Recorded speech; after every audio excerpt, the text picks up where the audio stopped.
porque esta es la globalidad, ¿no? Sí. Estábamos iniciando una conversación sobre el máster informal, entonces no sé si queréis comentar, Luciana, Luisa, ¿no? ¿Te llamo Luisa? Sí.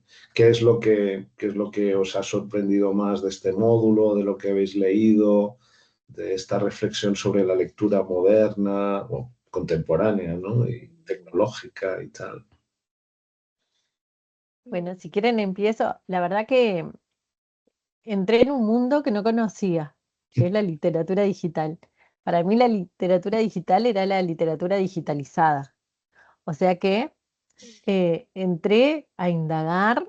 eh, También me pareció muy rica la actividad con un compañero, porque bueno, la dinámica del máster hace que sea un trabajo muy solitario. Entonces siempre tener la posibilidad de compartir con otro es, no te das cuenta hasta que lo compartes, ¿no? Claro, Una conversación en línea que iba a ser de 20 minutos, media hora, terminó siendo de una hora y pico, compartiendo experiencias, da la posibilidad de conocerse. Y bueno, y hablo por Yanis también, que nos tocó trabajar juntas, que entramos en este mundo de la literatura digital, indagando también los enlaces que Daniel compartió y bueno, en un mundo totalmente nuevo, ¿no? Que me cuestionaba, digo, es literatura, tanto estímulo, ¿no? Me sacaba de mi concepto de literatura, ¿no? Eh, Así que la verdad que fue muy enriquecedor el módulo, desde el bueno, descubrimiento hasta el compartir todo. muy bien. Pues no sé si Luisa quieres añadir algo o lo comento yo.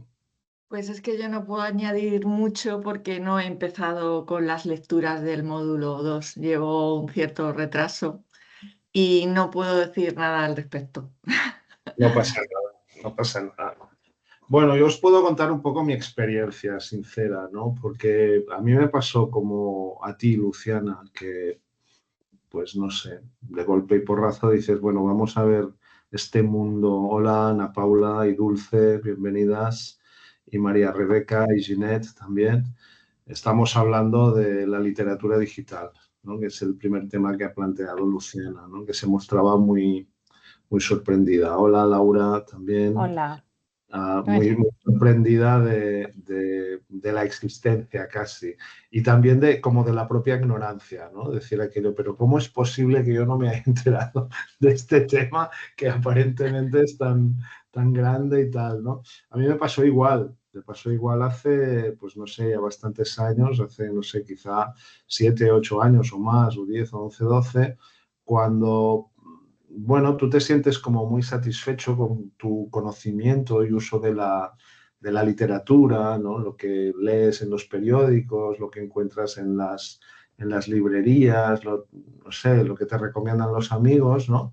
Y de golpe y porrazo, pues yo fui a un congreso sobre bibliotecas en Asturias hace ya bastantes años y allí pues había una especialista, Laura Borràs, que hizo una conferencia sobre literatura digital. Y entonces yo tuve una epifanía allí directamente, o sea, que dice, pero ¿qué es esto, no? Y entonces, pues claro, me metí, empecé a incluirlo en algunos artículos, ¿no? Porque claro, era aquella época en la que, no sé, quizá un poco antes estoy hablando, ¿no? De finales de los 90, principios del 2000, ¿no? Cuando pues estábamos hablando de cómo cambiaba el mundo con Internet, de cómo surgían cosas nuevas, ¿no? Etcétera. Y entonces pues me metí un poco en toda esta historia y la verdad es que quedé fascinado, ¿no? Porque era una literatura como muy experimental, era una literatura como muy creativa, muy elitista también, como muy fuera de cualquier parámetro, ¿no? Y luego había un problema técnico, tecnológico también importante, y es que acceder a la misma literatura no era tan sencillo, porque siempre había algo que fallaba, etcétera, etcétera, ¿no? Entonces sí que leí, no sé, algunas actividades, algunas poesías, quizá, que es lo más corto, lo más breve, ¿no? Y en cambio en las novelas ya pues me parecía las novelas que tenían muchos formatos, ¿no? Formato escrito, pero también luego formato visual, formato casi de videojuego, ¿no? Pues era una cosa que se escapaba. Y la verdad es que han pasado los años, yo sigo siendo un lector, diríamos, normalillo de literatura, o sea, tengo mis gustos, podemos hablar de eso, ¿no? A mí me gusta mucho leer novela negra, policíaca, ambientada en distintos lugares del planeta, ¿no? Entonces, como una novela de thriller o policíaca en Buenos Aires, ¿no? O en Moscú, o en Santiago de Chile, o en Madrid, o en París, ¿no? Y autores que van retratando un poco la vida en estos lugares. Entonces, voy leyendo y me siento más o menos satisfecho. Y la verdad es que de esta literatura más experimental, más digital, más novedosa, pues no se habla. O sea, no tiene muchos foros, ¿no? Y yo creo que ha perdido un poco o sea, fue novedad en un momento, pero no tiene usuarios, o sea, no tiene consumo, no hay ventas tampoco, o sea, no hay autores que puedan vivir de esta literatura, ¿no? Y entonces quizá pues lo que ha pasado con la digitalización es que la literatura, pues bueno, está sobreviviendo más o menos como era antes de la llegada de Internet, y lo que ha pasado es que pues se ha permeabilizado con Internet, y entonces sí que hay cosas que sí que han crecido, como son, por ejemplo, las redes sociales de lectura. No sé si alguien aquí tiene perfil en Goodreads. ¿Alguien tiene perfil No, en Goodreads? Tú tienes, Luciana. sí. Pues bueno, si queréis, a ver, ahí en el fondo también hay una controversia ideológica y política, ¿no? Porque Goodreads está vinculado con Amazon, con todas las tecnológicas, entonces ya sabéis pues todo lo que implica esto, ¿no? Que se quedan tus datos, que luego los utilizan, bla, bla, bla. Esto es cierto, claro que sí, ¿no? Pero también es cierto que si entras allí a ver un poco todo lo que hay allí, pues te quedas impresionado. Y yo como, por ejemplo, como autor y como lector, tengo un doble perfil, ¿no? Entonces, a mí me ha interesado mucho, por una parte, leer lo que dicen los lectores de mis libros, las puntuaciones que me dan, los comentarios, que a veces me dejan anonadado, ¿no? Porque dices, bueno, yo nunca imaginé que este tipo de lector leería este libro, ¿no? Y te quedas impresionado. Y luego, por otro lado, también lo he utilizado a veces para encontrar recomendaciones. O sea, y, bueno, pues a ver, voy a buscar a alguien con el que coincida mucho en gustos, ¿no? Mira, este tipo le gusta lo mismo que a mí. A ver qué me recomienda que yo no conozca, ¿no? Y entonces, y he encontrado alguna cosa interesante, ¿no? Y entonces, bueno, pues y luego también, no sé, en el monográfico de la revista OCNOS sobre literaturas, prácticas literarias digitales, etcétera, que es más reciente, ¿no? Y que hay algún artículo para leer también aquí. Allí se habla, por ejemplo, de autores que han conseguido básicamente sus lectores juveniles a partir del tráfico de mensajes en las redes sociales. Entonces hay un artículo de Blue Jeans, de un autor de literatura así juvenil español, Blue Jeans, un seudónimo muy famoso, que, bueno, pues en el artículo explica muy claramente que él básicamente responde todos los mensajes de sus lectores adolescentes o jóvenes siempre con mucha cortesía, que toma sus ideas y que a partir de aquí, pues a partir de todo este trabajo ha conseguido pues un impacto que probablemente sin las redes sociales no hubiera tenido, ¿no? Entonces sí que, bueno, pues la digitalización tiene efectos en la práctica literaria, por supuesto. Pero bueno, me gustaría escuchar más voces ahora que somos más, si queréis opinar al respecto. Estamos hablando de las lecturas que habéis realizado, de las tareas, muy informalmente, ¿no? Estamos aquí para compartir, para preguntarme lo que queráis, etcétera.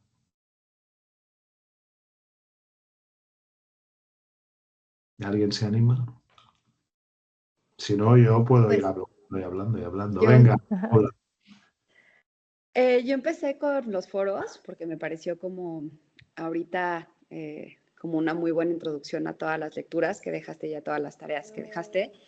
Pero justo hablando de la lectura digital, yo he tenido como un poquito la costumbre de leer el periódico y digamos los artículos de los periódicos en digital. O sea, para mí es algo como que súper importante y ya es más, o sea, ni siquiera recibo el periódico en casa, ¿no? Entonces, ese tipo de cosas para mí sí es fácil leerlos en digital, porque además sé que en cualquier momento puedo estarlos consultando cuando estoy fuera de casa, en mi teléfono, como esta accesibilidad a esos artículos me ha servido mucho. Pero novelas me cuesta muchísimo trabajo, hasta artículos académicos, porque soy mucho de escribir, de subrayar, y siento que de verdad hay todavía un gran como espacio entre esas cosas que yo quiero decir de la inmediatez en algo que está digital, al contrario de lo que está impreso, ¿no? Para mí eso ha sido como un gran reto. O sea, yo sí no, me cuesta mucho trabajo ahorita para todas las tareas, imprimo y justo subrayo y también comento. Y para la escritura digital, pues me parece como muy diferente, porque como todo el tiempo estoy escribiendo mails o estoy mandando proyectos, me resulta un poquito más fácil. Y es más, cuando trato de escribir yo, con pluma y papel, hasta mi mano está mucho más entumida, ¿no? Pero extraño muchísimo. Yo iba en el Liceo Franco-Mexicano, que la verdad para los franceses la cursiva es súper importante y también como la calidad del papel. Entonces, eso extraño muchísimo. Extraño como poder hacer como muchos garabatos. Si bien lo hago cuando imprimo artículos, no lo hago como para escribir algo ya mucho más largo. Eso sí acudo a la escritura digital. O sea, ha sido como una reflexión muy interesante la que nos has planteado, porque no había tenido como esa reflexión, como si no me había tenido a pensar qué diferente era la lectura digital a la escritura digital. Bien. Bueno, muy buenas tardes, Xavier y Gabriela también, ¿no? Que en mi pantalla habéis quedado en la segunda pantalla y parece que no estéis. Es terrible, ¿no? En las pantallas tienes que estar yendo y viniendo. Muchos saludos a todos. Entonces estamos teniendo una conversación informal sobre, bueno, sobre las prácticas lectoras digitales, literatura digital, etcétera. Yo ahora mismo, si nadie quiere intervenir para explicar su experiencia, os cuento lo último en lo que estoy experimentando y viviendo ahora, porque es como un cambio continuo, ¿no? Entonces, lo que a mí me está impactando terriblemente ahora es cómo está cambiando mi manera de leer académicamente. O sea, cómo estoy utilizando la inteligencia artificial para leer, ¿no? Y es que incluso anonadado. O sea, de cómo pues puedes tomar un artículo en PDF, subirlo a una aplicación y que te haga un resumen y preguntarle directamente, a ver, pero ¿quiénes son los participantes en esta investigación? ¿Cuáles son los datos que se recabaron? ¿En qué universidad se ha realizado? Cuál es exactamente el porcentaje de esto, del otro. Y la máquina te lo responde, ¿no? Y te lo hace en la lengua que quieras y es inmediata. Y normalmente no siempre acierta. O sea, si es un dato muy importante tienes que revisarlo, ¿no? Y bueno, quizá por el tipo de trabajo que realizo, ¿no? Que tengo que leer mucha documentación de este tipo, pues estoy impresionado de cómo está cambiando todo, ¿no? No sé, los trabajos de los alumnos también, ¿no? Escriben mejor ahora porque utilizan ChatGPT. O sea, escriben mejor en el sentido que hay menos errores de gramática, los párrafos están pues mejor elaborados, pero luego todos son como muy uniformes, ¿no? O sea, no hay poca personalización, es todo como un poco gris, ¿no? Entonces, es una sensación, por un lado, encantado, sorprendido, impresionado, ¿no? De cómo está cambiando todo y por otro lado un poco como preocupado, pero no sé, inquieto, bueno, a ver dónde nos va a llevar todo esto, ¿no? Pero bueno, yo lo vivo con alegría. O sea, tengo algunos colegas míos que sí que están como un poco apesadumbrados, ¿no? Como un poco no sé, ay, se está acabando el mundo, ¿no? El mundo que conocí, etcétera, ¿no? Y bueno, yo dice, no necesariamente, ¿no? María Rebeca, venga, ¿cómo lo ves tú?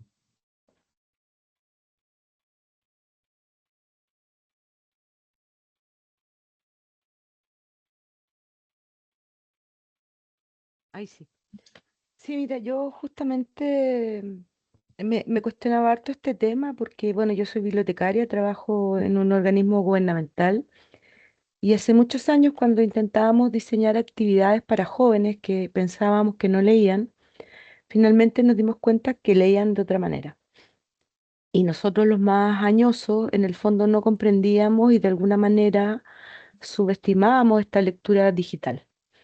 Y ahí yo por lo menos tuve que reflexionar, ¿no es cierto? Porque claro, yo trabajo del Estado y también hay que promover el mercado editorial, ¿no es cierto? La cosa impresa y del Consejo del Libro, donde se dan los concursos, las publicaciones, todo era impresa. Y de alguna manera todo este mundo se ha abierto a lo digital, pero es entender que ahí hay un lector distinto también, que no es no es solo la decodificación, ¿no es cierto? Hoy día lo digital te permite usar otros sentidos, los audiolibros, meten cosas visuales también, el audiovisual, y es uno quien tiene que ir alfabetizándose en el uso de todas estas herramientas, digamos. Es complejo porque uno tiene un sesgo con el papel, y cuesta porque ese sesgo es sentimental también, de apropiarse del papel, de rayarlo, de guardarlo, de retomarlo, y lo digital pasa por un aparato ahí también y una disponibilidad.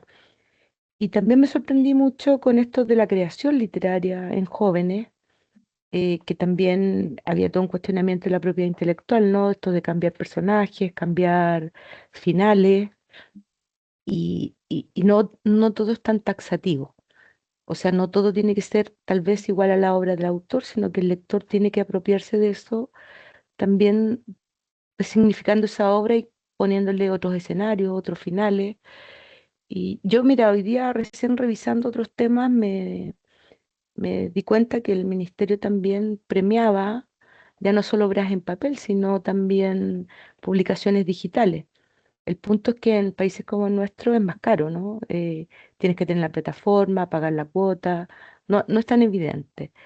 Y también el año pasado, no, este año tuve la oportunidad lo había escuchado, pero lo trajimos a un seminario a Lucas Ramada, que fue todo un mundo eso, no solo por la energía con la que él habla, ¿no? Que habla rapidísimo y todo, y hay que estar muy atento, de entender que en los juegos, por ejemplo, en los videos también había una narrativa y también está el factor estético y cualitativo de la literatura, pero yo siento que estoy en pañales recién, entonces, claro, es un mundo que tal vez no es natural para nosotros, pero para los jóvenes sí es muy natural.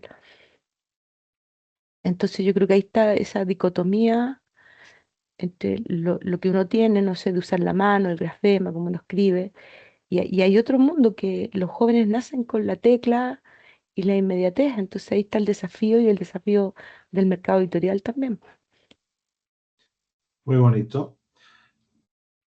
Lucas Ramada es un autor interesante, si no lo conocéis. Lucas Ramada, creo que no tengo chat para escribir, pero bueno, Lucas y Ramada, ¿no? Y bueno, él hizo la tesis doctoral sobre literatura, lectura y videojuegos. Yo estuve en la defensa, en el acto, y realmente es todo un mundo increíble, ¿no? Y es un autor fascinante también, ¿no? Y no sé, yo cuando hablamos de este tipo de prácticas literarias, ¿no? Con videojuegos, con multimodalidad o todo lo que es el mundo del fanfiction, ¿no? Que creo que te referías a esto, María Rebeca, ¿no? Al Wattpad, ¿no? No sé si habéis tenido oportunidad de pasear un poco por allí, que también quedas apesadumbrado, ¿no? Impresionado de ver la cantidad. O sea, aquello es interesante porque ya no es la literatura de élite experimental, de unos autores que se consideran artistas, ¿no? Que hacen cosas, bueno, sorprendentes, sino que aquello es ya la base más popular, o sea, ya nos vamos al sector inverso, ¿no? De la literatura, o sea que de literatura y clase social, ¿no? Pues tenemos la elite, ¿no? Y luego tenemos pues los jóvenes los frikis, los fans, ¿no? Que toman, pues eso, pues sus héroes de un cómic o de una serie y tal, y escriben sus historias, cambian los finales, cambian los personajes, y no tienen ninguna pretensión, ¿no? Pero se lo pasan bien y tal, ¿no? Y hay miles y miles de textos allí, ¿no? Y entonces esta idea de que a veces solo pensamos que la lectura ortodoxa es la buena, pues no, es una mirada muy parcial, muy parcial, ¿no? Una de mis doctorandas hizo una tesis muy divertida sobre cómo leían un grupo de adolescentes supuestamente con dificultades de lectura. Se llama Cristina Aliagas, ella, y ahora es coeditora de Ocnos. Y entonces, bueno, pues mostró cómo una pandilla de chicos adolescentes aquí en Barcelona, pues aparentemente no leían mucho, pero luego si empezabas a buscar, pues tenían prácticas lectoras bastante sofisticadas, pero que no tenían ninguna relación con la alta literatura o con la literatura canónica, ¿no? Y entonces, por ejemplo, había uno que era muy fanático del fútbol y este se leía cada día 2 o 3 periódicos deportivos de fútbol. O sea, como aquí en España hay periódicos específicos de fútbol, hay como mínimo 4, ¿no? 4 periódicos, ¿no? 2 del Real Madrid o 2 afines del Real Madrid y 2 afines al Barcelona, ¿no? En Barcelona y en Madrid. Y pueden haber más, ¿eh? Habrá más periódicos deportivos, ¿no? Entonces él, como era un fanático del Barcelona, aprovechaba que se iba a visitar a su abuela, que estaba en una residencia. En la residencia tenían todos los periódicos del día y él tomaba todos los de fútbol y se los leía, ¿no?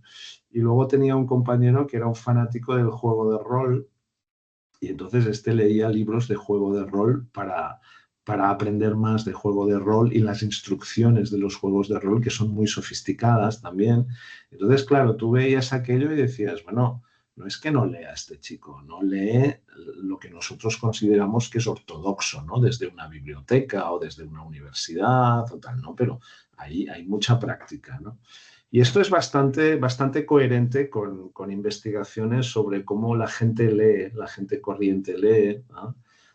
Sobre todo hay una corriente de estudios muy divertida que son los nuevos estudios de literacidad, los nuevos estudios de literacidad o los estudios sobre alfabetismo, que lo que hacen es precisamente, bueno, pues vamos a la calle a ver lo que hace la gente, ¿no? Entonces hay algunos estudios muy graciosos, ¿no? Que muestran cómo la gente piensa, por ejemplo, que es analfabeta o que no está instruida porque no ha ido a la escuela o no ha acabado la escuela y luego resulta que en cambio pues son capaces de hacer cosas bastante sofisticadas como llevar las cuentas de una tienda, anotar pues todas las deudas que tienen algunos clientes habituales y entonces claro les dices, pero usted sabe leer y escribir. Y dice, no, yo no sé leer y escribir porque yo no fui a la escuela. Dice, bueno, pero usted está desarrollando satisfactoriamente las actividades letradas que necesita para vivir, ¿no? Entonces, ¿cuál es la definición de leer y escribir?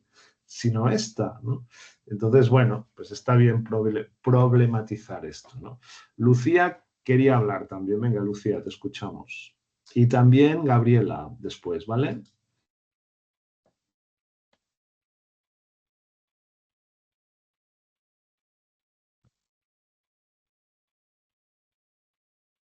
Ahora sí. Sí. Desactivé la mano, no el micrófono. Yo no estoy en la gente letrada de Iman.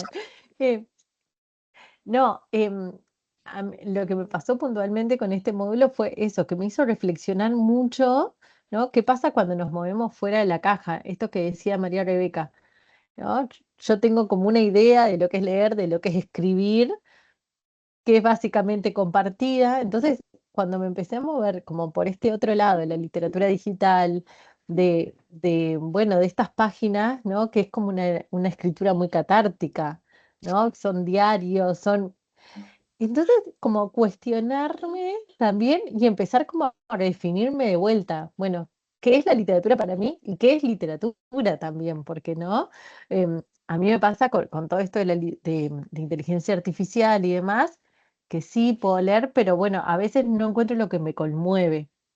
¿no? Que creo que ahí está la parte específica, ¿no?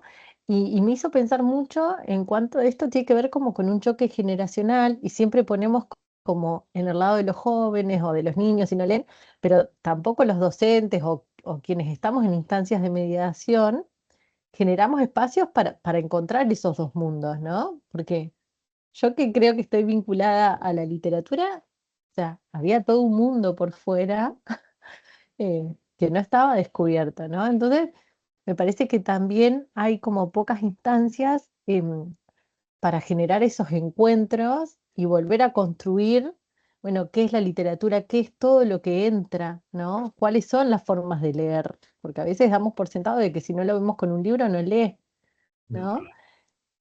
Entonces, bueno, me hizo cuestionar mucho en esto de también como si hay un mundo que es como tan paralelo con la literatura, si es como el deber de los jóvenes traerlo o es el nuestro que estamos desde este lugar eligiendo ver la forma de vincularlo y de poder también nosotros interiorizarnos en ese mundo sin partir de la base, que fue lo primero que me pasó, de que esto no es literatura, ¿no? Porque bien. mi primera sensación fue esto no es literatura, ¿no? Pero Bueno, bueno.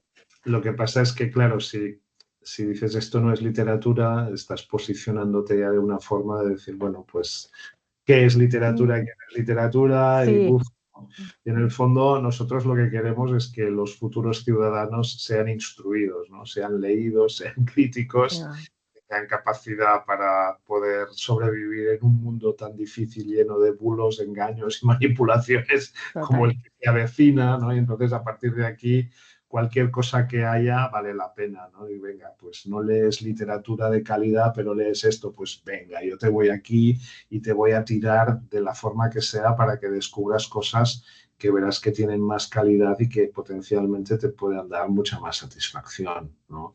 Mm. Sin lugar a dudas, ¿no?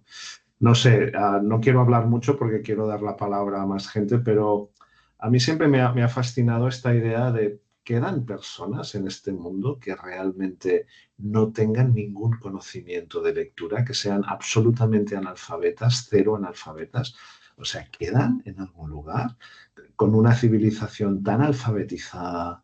O sea, tendríamos que ir a lugares muy recónditos del planeta, a familias muy aisladas, ¿no? A personas que lamentablemente han quedado muy segregadas de la escuela. O sea, una persona que no tiene ninguna condición especial, me refiero que es perfectamente normal en términos cognitivos, etcétera, parece difícil, ¿no?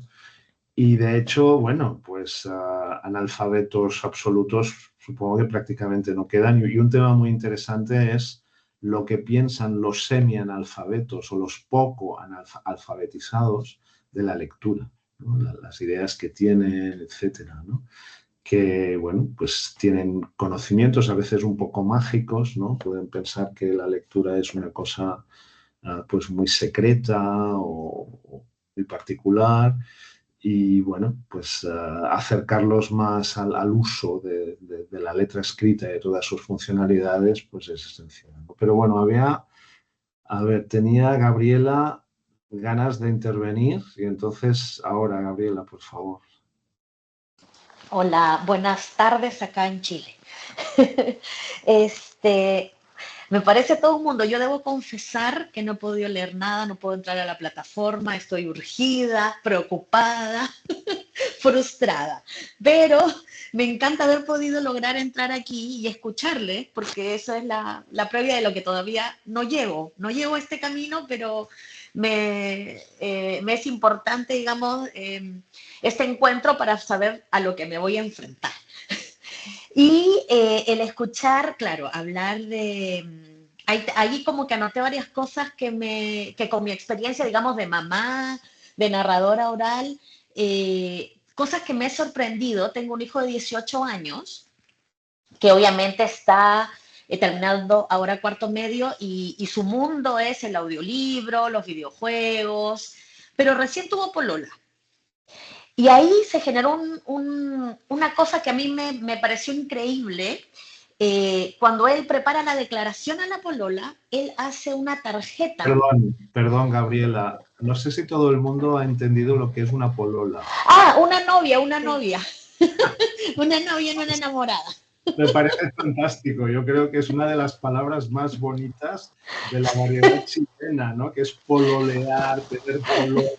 Me parece fantástico. Y el ejemplo te ha quedado divino, Gabriela. Entonces, cuando uno tiene novia, la novia le destruye. No, lo que pasa es que cuando él se va a declarar, él le hace a mano una tarjeta pop-up con girasoles, que él la construye como una manualidad, que no es una persona que hace las cosas de manualidad, sino todo lo digital más bien, ¿no? Y le hace, corta el girasol, lo pega, se abre y escribe a mano. Escribe a mano sus sentimientos.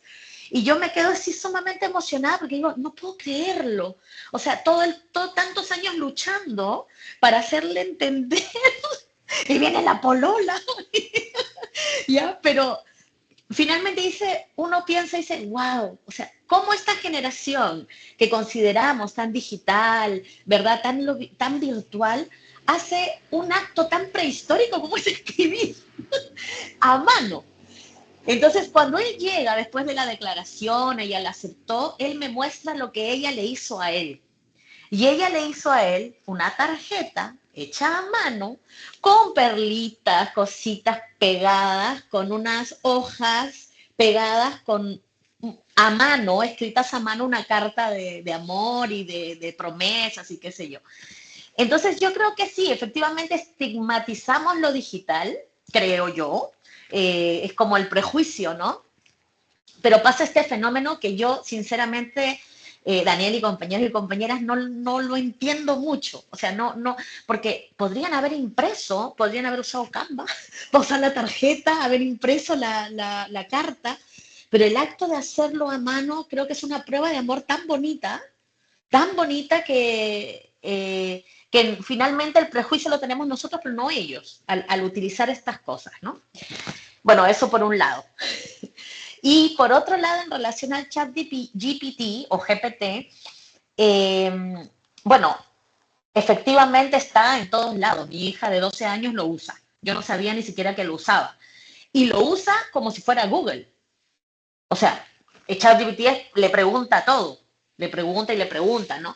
El otro día descubrimos, porque hay un Horacio Quiroga, puede ser, María Rebeca, y ayúdame. Horacio Quiroga es un autor que escribe así, muy tenebroso, pero no es fácil de leer.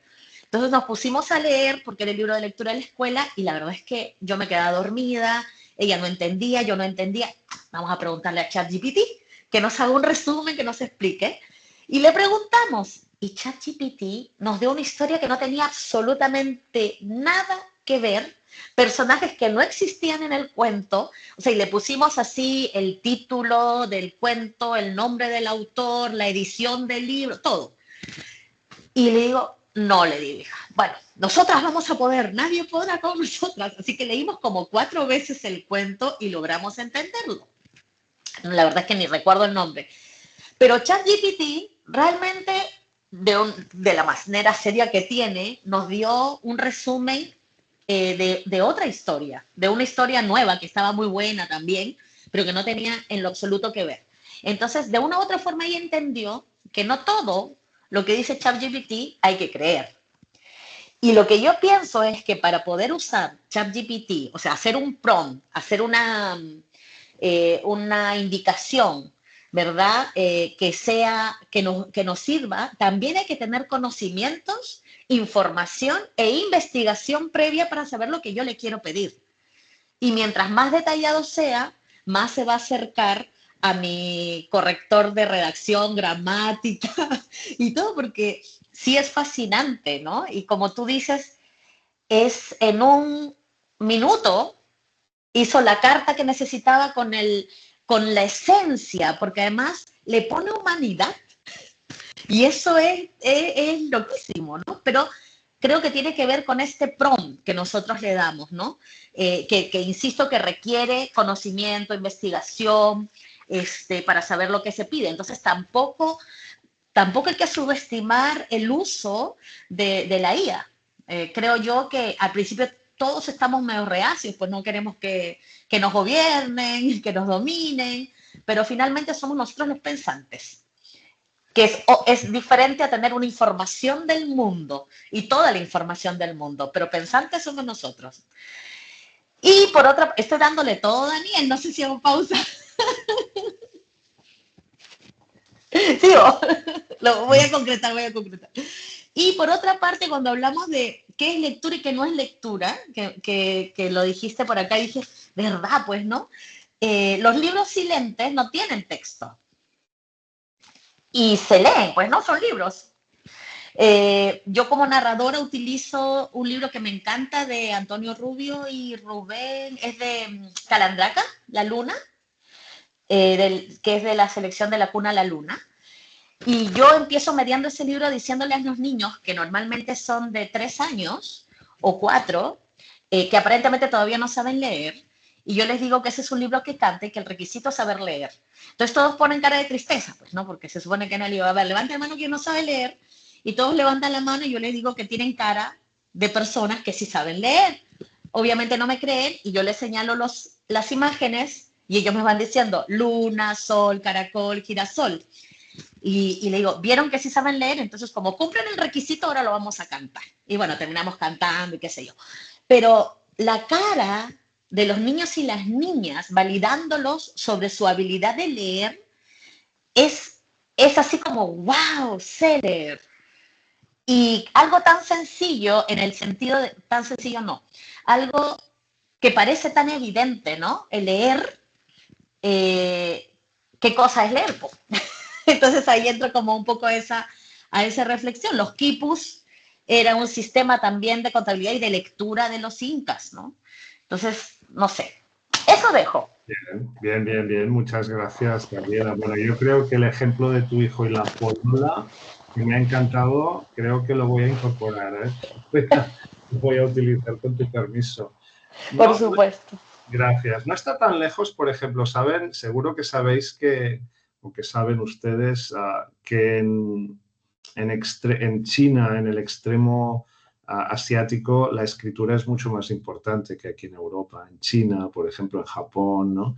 Y la capacidad de hacer una buena caligrafía, ¿no? De hacer unos kanjis japoneses o unos sinogramas chinos para poder declarar tu amor a tu polola, ¿no? Pues es una cosa bastante, bueno, habitual, ¿no? Entonces, bueno, tampoco es tan extraño, ¿no? Y es tan bonito, ¿no? Que además ellos valoren el hecho de fabricar artesanalmente, ¿no? Su propia tarjeta, de ponerle pues los dibujitos o las estrellas, etcétera, ¿no? Me parece muy interesante, ¿no? Bueno, y luego tu otra hija con ChatGPT, yo podría hacer muchos comentarios, pero no quiero extenderme mucho porque no. Lo primero que me parece es que estás en Chile, ¿no? Y yo creo que la normativa en Chile tiene que ser la misma que en España. Entonces, yo creo que ChatGPT en Chile está permitido a partir de los 14 años, como aquí en España, ¿no? Y este es ahora mismo uno de los grandes debates que hay en la educación y que es hasta qué punto pues la inteligencia artificial tiene que ser o no accesible a los menores de edad, ¿no? A partir de los 18 años, por supuesto, no lo discutimos, pero, por ejemplo, el gobierno catalán, que conozco el tema porque estoy metido en estas historias, ahora mismo tiene la instrucción de que se permite pues algunas herramientas a partir de 14 años, solo 14 años, y con el permiso paterno, solo, ¿no? Con el permiso paterno. Bueno, y también varía según las herramientas, ¿no? Pero las directrices más o menos son estas, ¿no? Y bueno, lo único que quiero decir, que añadir es que yo creo que la inteligencia artificial está cambiando las prácticas de escritura y de lectura poco a poco. Estamos al principio, pero lo iremos viendo. Y una de las cosas que me parece más importantes que creo que ya dije hace 15 días, pero bueno, podemos regresar un poco sobre eso, es que la lectura va a ser más importante todavía. O sea, porque fijaos que las herramientas de inteligencia artificial generativa lo que hacen es generar texto, producir texto, y te lo hacen cada vez mejor. O sea, bueno, el ejemplo del cuento que no sabía, pues bueno, es significativo y es posible, ¿no? Porque sabemos que se equivoca la máquina, ¿no? Pero la verdad es que si tienes pues una cierta perspectiva de uso, cada vez lo van haciendo mejor y se van a equivocar menos. Y entonces lo que no hace la máquina es comprender por ti. O sea, no te puede resumir, te puede responder una pregunta, pero tú tienes que leer y tienes que construir el significado aquí dentro, ¿no? Y entonces, pues, bueno, pues cada vez la enseñanza de la sintaxis, la enseñanza de la ortografía va a perder relevancia porque la máquina te lo hace, pero entender las ideas y darle sentido, ¿no? Entonces, desde este punto de vista, se nos multiplica el trabajo. No sé si alguien quería hablar. María Rebeca tiene la mano levantada. No sé si alguien más. Sí, son preguntas, porque me llené de preguntas. Dime, María O sea, Rebeca. podríamos decir entonces que, o sea, necesariamente todo lo que está escrito digital o en la red es literatura, porque yo creo que tiene ciertos cánones. Estos textos que hacen los jóvenes de cambio de final y todo, no necesariamente es netamente literario, a veces distan bastante de la calidad literaria. Esa es una pregunta que me hago, ¿cómo ponemos el filtro? Y frente a esto de las tecnologías y la inteligencia artificial, y mira, justo ahora yo estoy haciendo un curso de un diplomado de gobernanza de datos también, de cómo somos espiados, identificados con cada dato que damos, desde el DNI hasta, saben, toda nuestra vida. De cómo el algoritmo también, de alguna manera, podría instrumentalizar al lector, Ujú. ¿o no? Esa es una cosa que me... Así como de alguna manera el editor en lo impreso es el filtro, porque también ahí hay una visión de mercado, institucional, lo que sea, de alguna manera cómo se controla esta posible instrumentalización de los textos que están disponibles solo por el algoritmo que es como Netflix, ¿no? Le pones un dedito y te van llegando todas las películas igual. Y lo otro que me entra es un- es una reflexión. Nosotros hoy día estamos recién, después de miles de años, reconociendo a 10 pueblos originarios en Chile. Y hay distintas lenguas. Y los pueblos originarios no escribían, ¿no? No tenían grafema, nada escrito, y hoy día están pasando a este género de la literatura. Entonces, ¿cómo de alguna manera estos avances desde lo impreso hasta nuevos medios digitales vamos dejando fuera culturas ancestrales? Es un cuestionamiento que me hago porque trabajo en eso. Entonces, ¿cómo lograr ese equilibrio, ¿no? Del algoritmo, de no perder la memoria, la identidad, en países como nosotros que estamos tratando de recuperar estas identidades, ¿no es cierto?, prehispánicas, sin ofender, digamos, eh, y, y la calidad de la literatura. Bueno, pues grandes preguntas, María Rebeca. Muy bien. Entonces, bueno, vamos allá. La primera, ¿qué es literatura?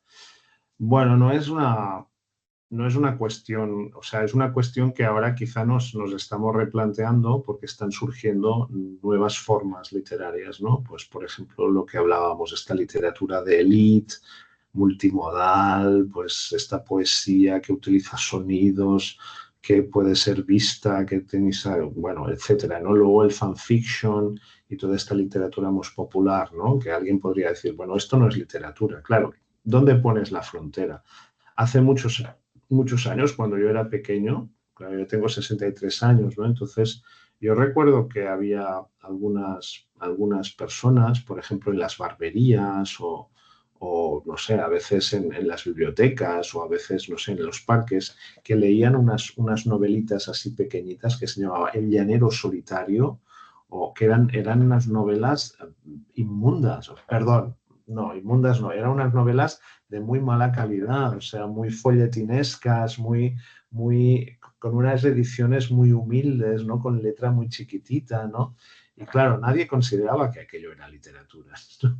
Entonces, bueno, yo creo que todo depende del punto de vista que le pongas tú, ¿no? Entonces, claro, si tú consideras que la literatura tiene que ser algo de una cierta calidad, no sé, con un editor, de una buena editorial detrás, que esté formando parte de un canon, etcétera, etcétera.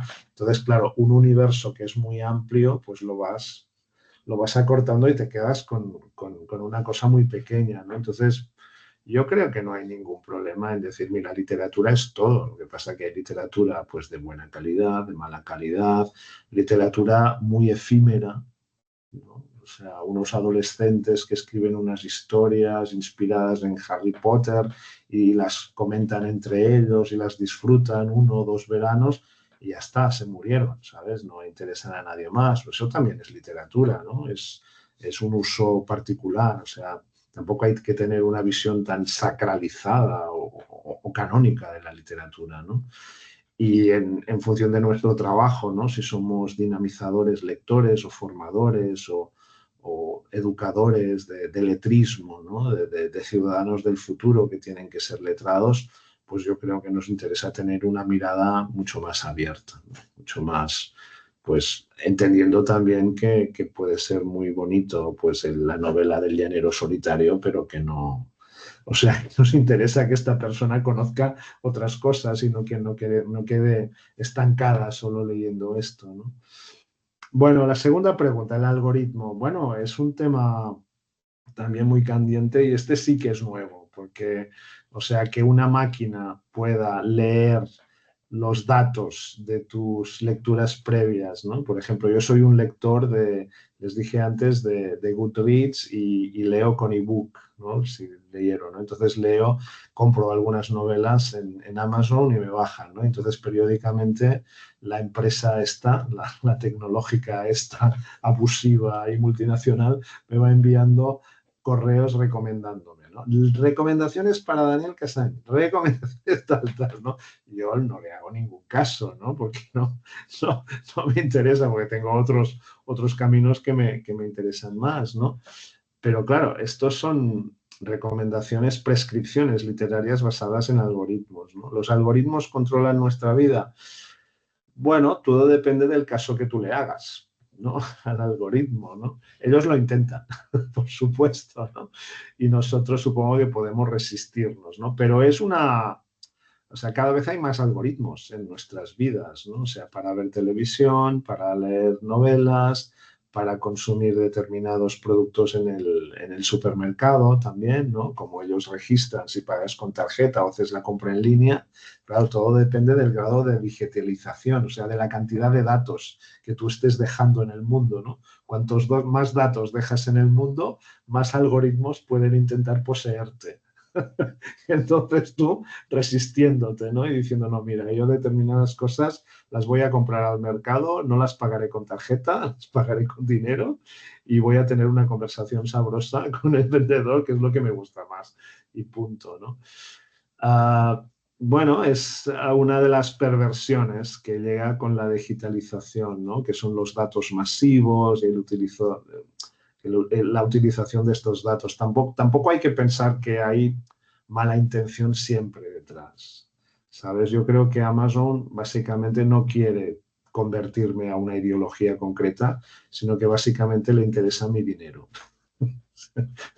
Básicamente él me vendería lo que fuera, ¿sabes? Lo que fuera, pero le interesa básicamente mi dinero. Entonces, a partir de aquí digo, bueno, pues mira, te voy a dar un poquito, que es lo que me conviene a mí cómodamente, y el resto nada, ¿no? No sé, leer y escribir han ido cambiando al ritmo de que cambia la historia, ¿no? Y nuestro sistema de vida, ¿no? Y entonces también está cambiando ahora, ¿no? Y ahora lo estamos viendo cara a cara, ¿no? Y los algoritmos es uno de los elementos en los que se basa, ¿no? Entonces yo creo que está bien que, por ejemplo, como bibliotecaria o como dinamizadores o como agentes de la lectura, pues incorporéis esta reflexión sobre, bueno, qué es un algoritmo exactamente, ¿no? Pues es una máquina que te recomienda pues algunas cosas que supuestamente vas a comprar, ¿no? Entonces yo recuerdo, por ejemplo, que al principio en Amazon compraba novelas de estas o libros académicos y entonces en una ocasión para Navidades quería regalarle a un familiar un libro de jardinería y entonces estuvimos bastante tiempo, pues bueno, con más familiares buscando libros de jardinería en Amazon y compramos uno al final y entonces a partir de entonces, durante un año y medio, Amazon me recomendaba libros de jardinería, no me interesaban nada, ¿no? Pero, claro, dices, ¿no? Bueno, yo dije, a ver, ¿cómo puedo anular esto? Digo, no, mira, no, sencillamente borro los correos y ya está, ¿no? Y tardó un tiempo, ¿no? Bueno, este es un ejemplo de hace años, ¿no? Pero bueno, la última pregunta que has hecho, María Rebeca, pues esta es muy importante, ¿no? Porque esta es una pregunta de inclusividad, es una pregunta la pregunta de lo que ustedes llaman los pueblos originarios, ¿no? Creo que lo llaman los pueblos originarios, ¿no? En América, ¿no? Y es un problema que encontramos en muchos lugares del mundo, ¿no? O sea, no es exclusivo de aquí, de Chile. Yo lo conozco bien porque he venido bastantes veces al sur, he visitado comunidades mapuches, conozco a colegas que, bueno, pues estudian el Mapudungún, ¿no? Que es una de las comunidades importantes que resisten en Chile, ¿no? Pues todo lo que es la colonización europea, ¿no? Entonces, ¿qué hacemos? Y bueno, has planteado muchos temas, o sea, todas las comunidades dominan el lenguaje, o sea, el lenguaje humano es universal. Hoy tenemos la teoría que está inscrito en nuestro ADN, o sea, en nuestro ADN hay algún gen con la capacidad de poder desarrollar el lenguaje, porque no se explica que un niño solo con las horas que está escuchando a su mamá o a sus familiares pueda aprender el lenguaje. La teoría es que hay una capacidad innata, que la tenemos todas las personas del mundo y que esta capacidad, pues una vez ha nacido el bebé, pues se activa con el lenguaje que está alrededor, ¿no? Entonces un bebé que nazca pues en el sur de Chile, en una comunidad mapuche, pues desarrolla el mapudungún, yo he desarrollado el catalán, ustedes pueden haber desarrollado el español en una de las variedades u otra lengua, etc. Y todas las lenguas son iguales.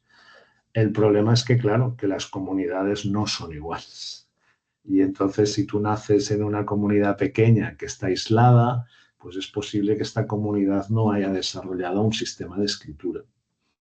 Y si naces en una comunidad europea, sí que lo ha desarrollado, pero si naces en una comunidad, pues no sé, como por ejemplo puede ser Grecia, pues tiene un historial muy grande, pues tiene un sistema de escritura bastante particular que solo utilizan ellos, y entonces, claro, no tiene acceso a todo lo que es el español, por ejemplo, o el inglés, que son las lenguas, junto con el chino, pues más universales y que tienen más recursos. Y, por ejemplo, si tienen que acceder a la inteligencia artificial generativa, pues claro, en inglés funciona muy bien, en español bastante, aunque no tanto, y en lenguas más pequeñas como el catalán o el griego, ya con más problemas. Y en mapudungún, pues me gustaría verlo, ¿sabes? Pero probablemente no, porque ya no hay modelos de lenguaje al respecto, ¿no? Entonces, claro, ¿qué hacemos con todo esto, ¿no? Esta es una buena pregunta, ¿no? Evidentemente, pues ser inclusivos, respetar los derechos de estas comunidades, ayudarles a desarrollarse, pero no es tan fácil, no es tan fácil, ¿no? La primera vez que estuve en Chile, en Temuco, en uno de los lugares donde hay mucha comunidad mapudungún, ¿no? Pues recuerdo una conversación con un lingüista especializado en mapudungún que me decía que sí que había el interés de escribir esta lengua, de desarrollar un corpus, por ejemplo, de textos escritos en esta lengua, que los niños pudieran aprender a escribir y a leer en esta lengua. Para eso se necesitaban libros de texto, libros, etcétera, pero que los mismos hablantes de la comunidad en un determinado contexto no veían esto de manera positiva, sino que decían, no, mira, nosotros somos una cultura oral, nosotros la escritura es un instrumento de colonización de los europeos, O sea, no es realmente algo que nos vaya a ayudar a nosotros, porque nosotros ya funcionamos bien con nuestras tradiciones orales, con nuestras, bueno, con nuestros dichos, etcétera, etcétera. Entonces mejor no hacemos nada. Entonces sí que, por ejemplo, en México, ¿no? En México, en la frontera mexicana, en México es un país donde también hay muchas comunidades originarias. En la frontera mexicana hay muchas comunidades aisladas. Una colega mía se dedicaba, durante un tiempo, se dedicó a hacer corpus de lenguas orales, a proponer, bueno, de lenguas, a proponer sistemas de escritura y empezar a producir textos de esta comunidad con las historias, ¿no? Y es un muy bonito trabajo desde un punto de vista lingüístico y de educación y tal. Pero claro, dices, vale, pues puede servir para que los niños aprendan a leer y a escribir en su lengua materna y luego pasen a otra lengua, al español, al inglés, a otras, ¿no? Perfecto, ¿no? Pero ¿qué van a poder hacer con la lengua escrita en su lengua materna? O sea, van a poder hacer muy pocas cosas, ¿sabes? Entonces, y luego también están los prejuicios de las familias, ¿no? Que es algo que pueden decir, no, mira, este niño va a tener mejores oportunidades si le hablamos solo en español y no en mapudungun. Y esto es terrible. Y esto no hace falta ir a un lugar recóndito del sur de Chile o Argentina o a la frontera del desierto de México. Esto lo puedes encontrar aquí en España, ¿eh? O sea, no hacemos... Hay políticos vivos aquí en España que te dicen, por ejemplo, que se sienten muy orgullosos de su abuelo porque su abuelo les obligó a hablar en español y no en euskera, porque el euskera era una lengua de campesinos y entonces no se desarrollaría, ¿no? La primera campaña, por ejemplo, de fomento del gallego en Galicia, aquí en España, después del franquismo, se titulaba, había una foto de una mujer embarazada y se decía, fálale galego, háblale gallego. Porque el problema que había en la comunidad gallega es que los papás decidían hablarle directamente español a sus hijos porque consideraban que tendrían más oportunidades, ¿no? Entonces, bueno, yo creo que cada vez estamos en un mundo mejor, más inclusivo, y cada vez pues se acepta que las personas hablamos varias lenguas y que una lengua es una riqueza, ¿no? Y entonces es muy importante hablar mapudungún, hablar español, hablar inglés, hablar portugués. Es muy importante hablar la lengua materna de tus padres para conectar con ellos, si naciste en el norte de México, en Cataluña, en Euskadi, donde sea, y luego aprender el español, aprender el inglés. Y si hablas más lenguas, tienes menos posibilidades de que tu cerebro se atrofie y de que los órganos del cuerpo también tengan más problemas. No sé si leyeron un artículo que salió publicado hace poco de una investigación que demuestra con decenas de miles de personas, una investigación hecha en el País Vasco y en Chile, precisamente, que demuestra que las personas plurilingües tienen menos posibilidades de desarrollar enfermedades degenerativas cerebrales. Esto ya se sabía, ya tenía evidencia, pero lo que han descubierto en este último artículo, en esta última investigación, es que al tener el cerebro menos deterioro cognitivo, esto favorece que el resto de órganos del cuerpo también lo tengan. De modo que lo de una persona, una lengua, es una gran mentira. O sea, es un invento para construir pues, una comunidad patriótica, nacionalista, asociada con una lengua. O sea, lo normal es hablar varias lenguas y eso le va bien a la mente. Bueno, me he enrollado un poco, perdón, ¿no? Pero no sé si alguien quiere comentar o abordamos otro tema. Me gustaría abordar lo de los trabajos, ¿puede ser? Venga, vamos allá. Dime. Sí, mira, lo que pasa es que yo estaba un poco sobrecargada de trabajo y me he metido parcialmente al módulo. Le he leído algunas cosas, completé los foros. Hay un trabajo que es en pareja Sí, y como los tiempos son distintos porque las fechas de entrega pueden depender de cada persona, yo ni siquiera alcancé a realizar la entrega previa, yo creo que voy o al 7 o al 18 de enero directamente. Eh, no he visto esa interacción en los foros como para buscar una pareja para hacer este conversatorio y entiendo que hay otro trabajo que hay que escoger una de las lecturas. Es solo eso, ¿verdad? Sí, o sea, hay básicamente unas lecturas bueno, para conocer distintos temas. Y yo creo que puedes en el foro que tengáis preguntar si hay alguien porque hemos escuchado a alguna otra persona que también ha manifestado que no ha podido seguir, porque los másteres exigen muchas horas y al final tú acabas trabajando igual y forma parte de la normalidad que estés apurado, ¿no? Entonces, María Graviela, yo creo que no hay ningún problema para que de algún modo conectes con otro docente, con otro participante y desarrolles esta conversación. Sí, tenéis además, Rebeca, tenéis además los correos de todos, es decir, que puedes mirar, pues yo qué sé, si te interesa alguien que sea de tu mismo país o te interesa cambiar, desde donde entráis donde están los compañeros, podéis mandar correos también directamente desde la plataforma, es decir, que tenéis varias vías de poneros en contacto. Y no te Gracias. preocupes por las fechas, porque lo que te dice Daniel, si los másteres siempre son así. El máster es intensivo y cada cual organiza sus tiempos como puede. Entonces, hay muchos alumnos todavía que están como tú, que no los están haciendo y que incluso tendrán que llegar a la convocatoria extraordinaria de julio. O sea, que no te preocupes lo más mínimo, que plazo tienes sin ningún problema. Así me imagino. Gracias. ¿Qué más, chicos y chicas? ¿Algo más que os haya que queráis que comente o queréis comentar?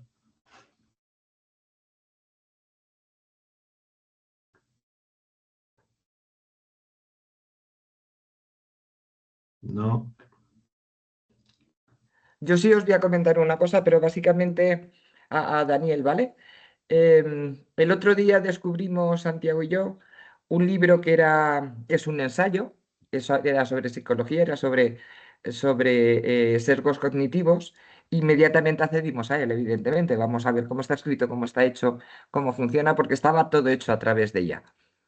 Y la sorpresa es que estaba muy bien hecho, Daniel. La sorpresa es que estaba muy bien estructurado, muy claro, con ejemplos, que yo dije, se acabaron los manuales, ya los manuales los hará la IA, porque los va a hacer mejor que los demás.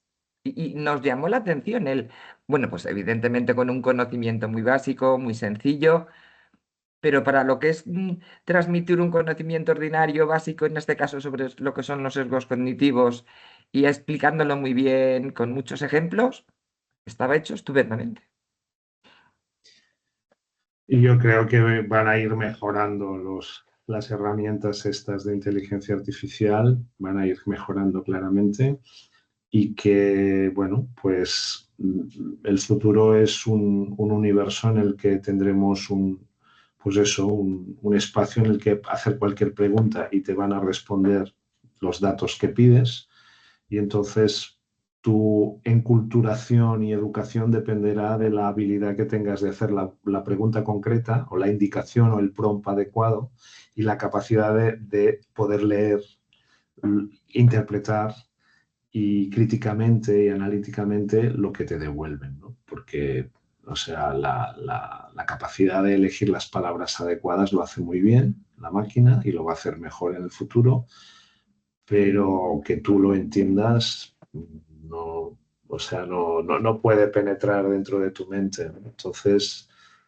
bueno, mi futuro proyecto de investigación va a ser precisamente sobre lectura de textos artificiales, ¿no? Porque yo creo que claramente es el futuro, ¿no? O sea, leer con la mediación de artefactos mediadores, ¿no? De una herramienta que hace un resumen, de unas preguntas que tú le haces y las respuestas que te da, y ver los sesgos que tiene, ver cómo lo puedes utilizar. O sea, necesitas tener mucho conocimiento para poder hacer buenas preguntas, ¿no?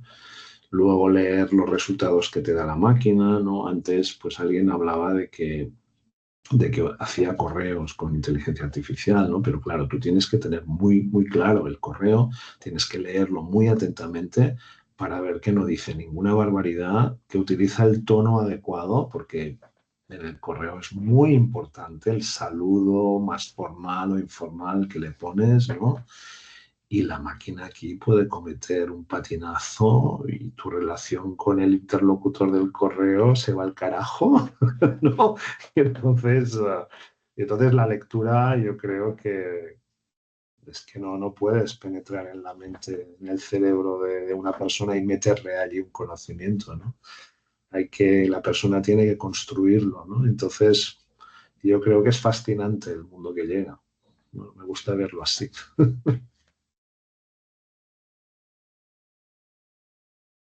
¿Alguien más quiere opinar? ¿No? Bueno, No, pues si te gracias. parece, Daniel, cerramos la sesión, Sí. ¿vale? Solamente comentaros una cosa.